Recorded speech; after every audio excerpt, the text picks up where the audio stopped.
Welcome friends. तो आज हम सीखेंगे हायर ऑर्डर डेरिवेटिव। तो हायर ऑर्डर डेरिवेटिव क्या होता है, तो एक एक करके देखते हैं। तो अब जैसे मान लो आप क्या करते थे, अब तक आपको एक फंक्शन दिया होता था, उस फंक्शन को आप वाई भी बोल देते थे, ठीक है। तो उस फंक्शन का पहला ऑर्डर डेरिवेटिव करते थे, जो डिफरेंशिएशन विद रिस्पेक्ट टू करते थे, तो वही आपका पहला ऑर्डर डेरिवेटिव होता है, जिसे d y by d x से डिनोट करते हैं या फिर एफ डैश एक्स से डिनोट करते हैं। तो यही आपका होता था फर्स्ट ऑर्डर डेरिवेटिव, ठीक है। तो फर्स्ट ऑर्डर डेरिवेटिव है, तो मान लो कोई फंक्शन दिया है, उसका आप पहला ऑर्डर डेरिवेटिव करो, तो फिर एक फंक्शन आएगा, तो दोबारा एक फंक्शन आएगा। अब उसका दोबारा डेरिवेटिव करने को बोलते हैं सेकंड ऑर्डर डेरिवेटिव, ठीक है। जैसे मान लो y बराबर आपको दे दिया x की पावर 3 दे दिया, तो अगर आप इसका डेरिवेटिव करोगे तो d y by d x, तो ये पावर आगे आ जाएगा 3 और एक पावर घट जाएगा, एक्स स्क्वायर बचेगा, ठीक है। तो ये भी एक फंक्शन था, ये भी एक फंक्शन है, ठीक है। तो अब हम इसी फंक्शन का दोबारा डेरिवेटिव कर दें तो डबल डेरिवेटिव बन जाएगा, तो जिसे लिखा जाएगा डी स्क्वायर वाई और डी एक्स का स्क्वायर। तो ये लिखा जाएगा आपका 3 आगे जाएगा, 3 दूनी 6x, ठीक है। और एक पावर कम हो जाएगा तो एक्स की पावर एक ही बचेगा, तो 6x आ जाएगा। तो ये आपका हो गया सेकेंड ऑर्डर डेरिवेटिव। अब ये भी एक फंक्शन है, तो इसका भी हम एक ऑर्डर डेरिवेटिव ले सकते हैं तीसरा, तो बन जाएगा d3y और अपॉन डी एक्स की 3। तो ये जाएगा आपका 6 तो कांस्टेंट है, 6 का 6 रहेगा और x का डेरिवेटिव 1 आ जाएगा, यानी 6। तो ऐसे फिर आगे 4 5 ऐसे बढ़ता रहेगा। ये सब होते हैं आपके हायर ऑर्डर डेरिवेटिव। तो एक फंक्शन दिया रहेगा, उसका जो फर्स्ट ऑर्डर डेरिवेटिव करेंगे तो उसको ऐसे डिनोट करेंगे, तो उसको बोलते हैं फर्स्ट ऑर्डर डेरिवेटिव। अगर हम इसी का ये जो फंक्शन आएगा उसका दोबारा डेरिवेटिव कर दें तो d2y over D x square लिखते हैं। क्यों लिखते हैं? क्योंकि डेरिवेटिव के लिए डी बाई डी एक्स निशान होता है और d y by d x का डेरिवेटिव करना है, तो ये गुना होगा तो डी स्क्वायर वाई और डी एक्स दो बार है, तो डी एक्स दोनों पे स्क्वायर है, ठीक है। तो ये बन जाएगा एफ, यहाँ डबल डैश से भी लिख देते हैं। तो ये आपका बन गया सेकेंड ऑर्डर डेरिवेटिव। ऐसे फिर इसका थर्ड ऑर्डर डेरिवेटिव करेंगे तो ये जाएगा d square y upon d x के स्क्वायर का दोबारा डेरिवेटिव करेंगे तो बन जाएगा d3y और डी एक्स की पावर 3 मतलब डी एक्स 3। तो इसको ट्रिपल डैश से भी शो करते हैं, ये होता है आपका थर्ड ऑर्डर डेरिवेटिव। तो 12वीं में इससे ज़्यादा, थर्ड से ज़्यादा आगे है नहीं, सेकंड तक ही ज़्यादा काम आता है। तो ये बन गया आपका डेरिवेटिव। एक और एग्जांपल लेते हैं, जैसे y बराबर में ले लिया x की क्यू प्लस 10x ले लिया, तो इसका डेरिवेटिव करेंगे differentiation with respect to x, तो हो जाएगा ये d y by d x, इसका डेरिवेटिव 3x स्क्वायर और 10x का डेरिवेटिव सेक स्क्वायर x।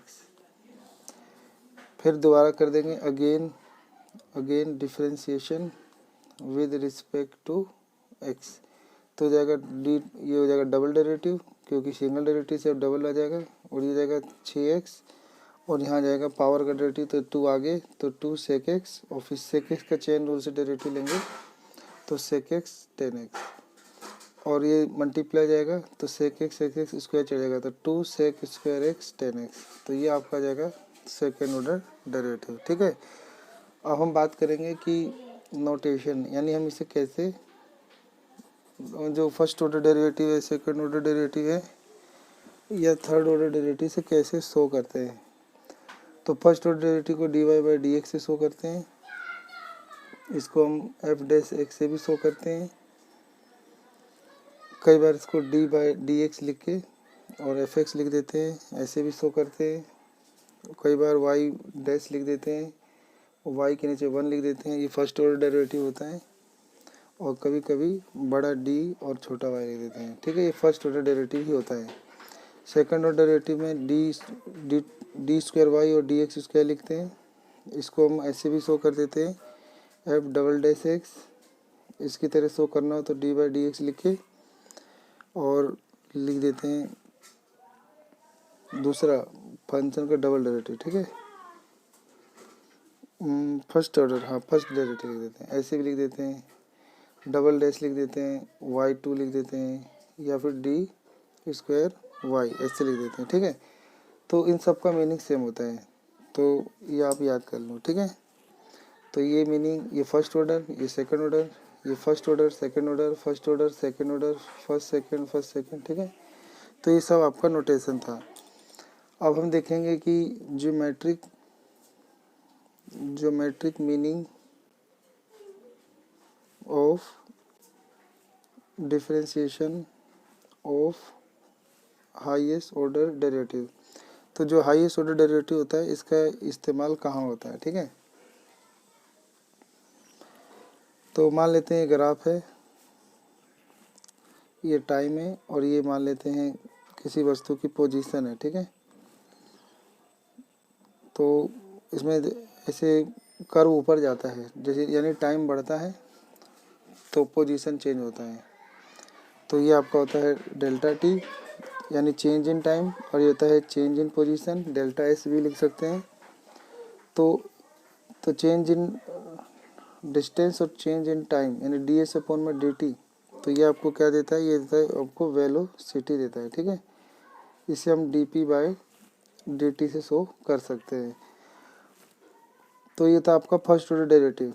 तो ये था आपका डिस्प्लेसमेंट। तो डिस्प्लेसमेंट का हमने फर्स्ट ऑर्डर डेरिवेटिव लिया तो बन गया वेलोसिटी।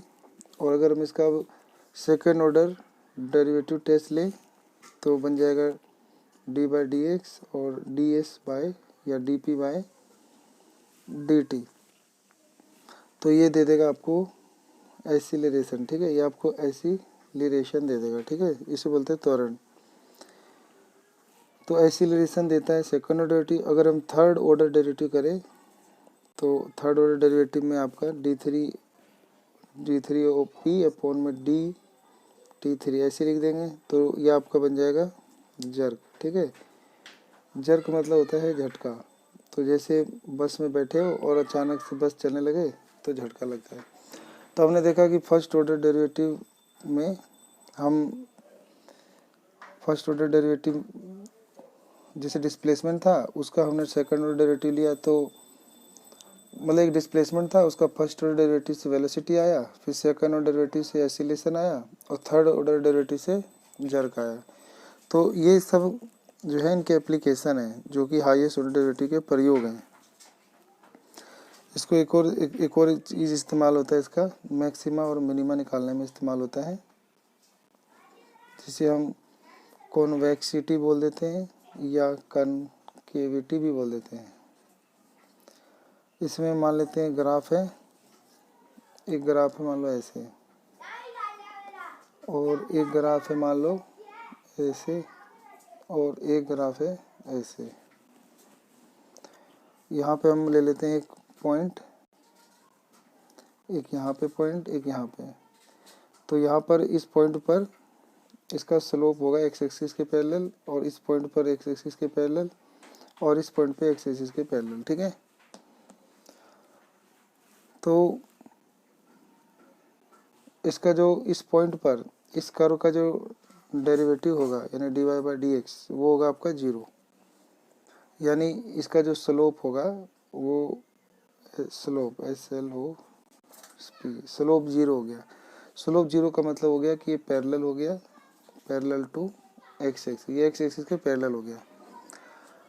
तो अगर हम इसी फंक्शन का अब डबल ऑर्डर डेरिवेटिव लें तो डबल ऑर्डर डेरिवेटिव, अब कोई फंक्शन ये कर्व दिया रहेगा फंक्शन, उस फंक्शन का फर्स्ट ऑर्डर डेरिवेटिव लेके जीरो रखना, उसमें एक पॉइंट आ जाएगा क्रिटिकल पॉइंट, उस क्रिटिकल पॉइंट को लेकर अब उसी फंक्शन का जो फर्स्ट ऑर्डर डेरिवेटिव किया था उसका सेकंड ऑर्डर डेरिवेटिव करना, और अगर वो मान लो जीरो से बड़ा आ जाए, ठीक है, तो वो आपको मिनिमा देगा, ठीक है। और जो अगर हम सेकंड डेरिवेटिव लें अगर वो जीरो से बड़ा मतलब जीरो छोटा आ जाए तो आपको वो मैक्सिमा देगा। तो ये जो ऐसे कर्व नीचे की ओर आएगा तो ये आपको मिनिमा वैल्यू देगा, और ये ऊपर की ओर आएगा तो मैक्सिमा देगा। ऊपर की ओर मैक्सिमा, नीचे की ओर मिनिमा देगा, और यहाँ पर ना मैक्सिमा ना मिनिमा मिल रहा है तो इसे बोलते हैं point of inflection, point of inflection. और जो मिनिमा होता है इसको दूसरा नाम बोल देते हैं कॉन्वेक्सिटी, और जो मैक्सिमा होता है उसका नाम होता है कॉनकेविटी। कैविटी, या फिर इसे हम बोल देते हैं कॉनकेव कर्व, कॉनकेव कर्व।